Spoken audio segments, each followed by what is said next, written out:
নমস্কার বন্ধুরা, শ্রাবণী রান্নাঘরে আপনাদের সবাইকে স্বাগত জানিয়ে আমি আবারও একটা রান্নার ভিডিও নিয়ে আপনাদের সামনে চলে এসেছি।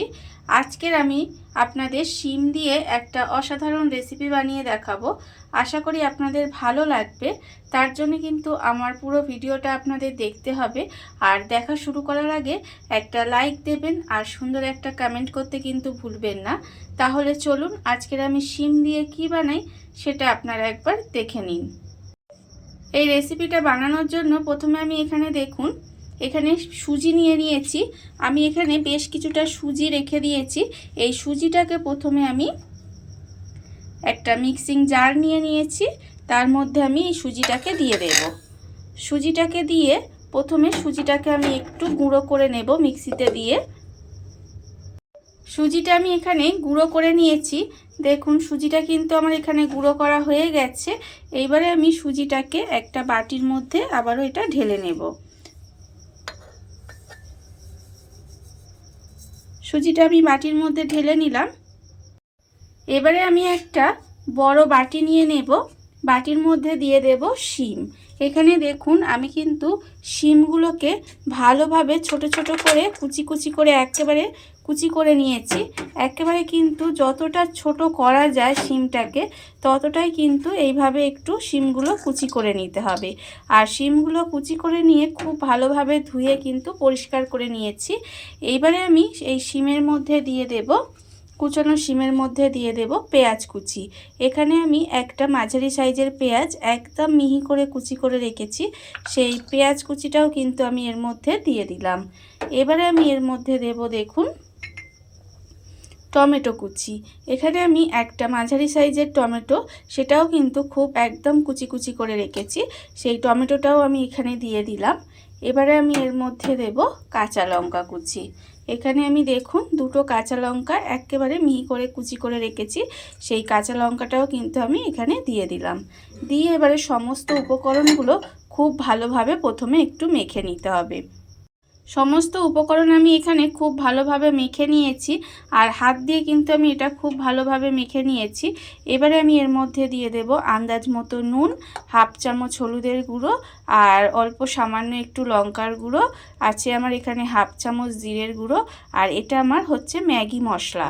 এটা কিন্তু অল্প একটু ম্যাগি মশলা নিয়েছি, সেই সমস্ত কিছু কিন্তু আমি এখানে দিয়ে দিলাম। দিয়ে আবারও কিন্তু হাত দিয়েই খুব ভালোভাবে এটা একটু চটকে চটকে মেখে নিতে হবে। একদম খুব ভালোভাবে একটু মেখে নিতে হবে যাতে শিমটা একটু নরম হয়ে যায়। এইভাবে হাত দিয়েই কিন্তু আমি খুব ভালোভাবে একটু চটকে চটকে মেখে নেব। হাত দিয়ে সমস্ত কিছু এখানে খুব ভালোভাবে মেখে নিয়েছি। দেখুন এর ফলে কিন্তু শিমটা আমার অনেকটাই নরম হয়ে গেছে। এবারে আমি এর মধ্যে দিয়ে দেব যে সুজিটা আমি এখানে গুঁড়ো করে রেখেছিলাম, সেই গুঁড়ো করা সুজিটা কিন্তু আমি সবটা দিয়ে দিলাম। দিয়ে আবারও কিন্তু হাত দিয়েই খুব ভালোভাবে একটু মেখে নিতে হবে। আমি এখানে সুজি ব্যবহার করেছি, আপনারা চাইলে কিন্তু চালের গুঁড়ো আর বেসনও ব্যবহার করতে পারেন। এটা আমি সুজি দিয়ে করেছি, করলে কিন্তু এটা বেশ মচমচে হবে, সেই জন্য আমি এখানে সুজি দিয়ে করলাম। আপনারা চাইলে চালের গুঁড়ো আর বেসন দিয়েও করতে পারেন।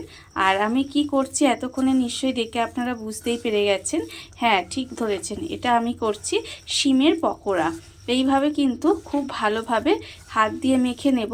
আর এই শিমের পকোড়াটা একবার এইভাবে বানিয়ে দেখবেন, খেতে কিন্তু অসম্ভব সুন্দর হয়। আপনারা চা কিংবা কফির সাথেও খেতে পারেন, বা ডাল ভাতের সাথেও খেতে পারেন, কিংবা শুধু মুখেও কিন্তু সস দিয়ে খেতে অসম্ভব সুন্দর লাগে। এবারে আমি হাত দিয়ে এটা চটকে চটকে খুব ভালোভাবে মেখে নিয়েছি। আপনারা দেখতেই পাচ্ছেন আমার কিন্তু মনে হচ্ছে অল্প সামান্য একটু জল লাগবে, তাই আমি খুব বেশি জল দেব না, একদম অল্প একটু জল দেব। দিয়ে আবারও কিন্তু হাত দিয়ে খুব ভালোভাবে এটা মেখে নেব। একদম সুন্দর করে এটা মেখে নিতে হবে। সমস্ত কিছু আমি এখানে হাত দিয়ে খুব ভালোভাবে মেখে নিয়েছি। আর অন্যদিকে দেখুন গ্যাসটা অন করে একটা কড়া বসিয়ে দিয়েছি, আর কড়ার মধ্যে দিয়েছি আমি বেশ কিছুটা সাদা তেল। তেলটা আমার এখানে প্রায় গরম হয়ে এসেছে। এইবারে আমি এর থেকে এইভাবে অল্প অল্প করে নেব, নিয়ে ঠিক পকোড়া যেভাবে বানায় সেইভাবে কিন্তু আমি এটা বানিয়ে নেব। দেখুন হাতে করে অল্প অল্প নিলাম, নিয়ে এইভাবে গোল গোল করে আমি একটু শেপ দিয়ে নিলাম। এতে কি হবে, দেখতে কিন্তু বেশ সুন্দর লাগে। সেই জন্য আমি এখানে অল্প অল্প এভাবে ছোট ছোট বলের মতো শেপ দিয়ে নিলাম। দিয়ে এটা কিন্তু অল্প আঁচে ভেজে নিতে হবে। আর এই সময় গ্যাসটা কিন্তু লোতে রাখবেন, না হলে কিন্তু এই যে পকোড়াগুলো দেখছেন এইগুলোর ভেতরটা কিন্তু কাঁচা থাকবে আর ওপরটা কিন্তু লাল হয়ে যাবে, তখন কিন্তু খেতে ভালো লাগবে না। তাই এইগুলো কিন্তু এইভাবে একটু গ্যাসটা লোতে দিয়ে আস্তে আস্তে একটু সময় নিয়ে ভেজে নিতে হবে। দেখুন আমি কিন্তু এইভাবেই পকোড়াগুলো একটু গ্যাসটা লোতে দিয়ে এইভাবে একটু সময় নিয়ে ভেজে নেব। সমস্ত পকোড়াগুলো আমি এখানে দেখুন উল্টে পাল্টে লাল করে ভেজে নিয়েছি। পকোড়াগুলো কিন্তু আমার এখানে ভাজা প্রায় হয়েই এসেছে। আর আমি বারবার বলছি এই সময় কিন্তু গ্যাসটা আপনারা একটু লোতে দিয়ে রাখবেন, লোতে দিয়ে তারপরে কিন্তু পকোড়াগুলো ভাজবেন, না হলে কিন্তু ভিতরটা কাঁচা থেকে গেলে তখন কিন্তু খেতে ভালো লাগবে না। তাই বলছি বারবার যে পকোড়াগুলো এইভাবে লো হিটে একটু ভাজতে হবে, ভেজে তারপরে কিন্তু দেখবেন যে সুন্দরভাবে ভাজা হয়ে যাবে। এবারে দেখুন পকোড়াগুলো আমার ভাজা হয়ে গেছে। এর থেকে আমি কিন্তু বেশি আর কালার করব না, আপনারা চাইলে কিন্তু আর একটু লাল করে ভেজে নিতেই পারেন। আমার এখানে ভাজা হয়ে গেছে, আমি এবার এগুলোকে তুলে একটা টিস্যু পেপারের ওপর রেখে দেব, যাতে এক্সট্রা যে তেলটা আছে সেটা টিস্যু পেপারে শুষে নেয়। দেখুন আমি কিন্তু পকোড়াগুলো এখানে তুলে রেখে দিলাম। আর আবারও কিন্তু ওই তেলের মধ্যে এইভাবে ছোট ছোট করে বলের মতো গড়ে আবারও কিন্তু তেলের মধ্যে দিয়ে দেব। ঠিক একইভাবে এইভাবে কিন্তু প্রত্যেকটা পকোড়া আমি ভেজে নেব। এইভাবে অল্প অল্প করে নেব, নিয়ে এইভাবে ছোট ছোট বলের মতো করে আমি তেলের মধ্যে দিয়ে সমস্ত পকোড়াগুলো ঠিক একইভাবে ভেজে নিতে হবে।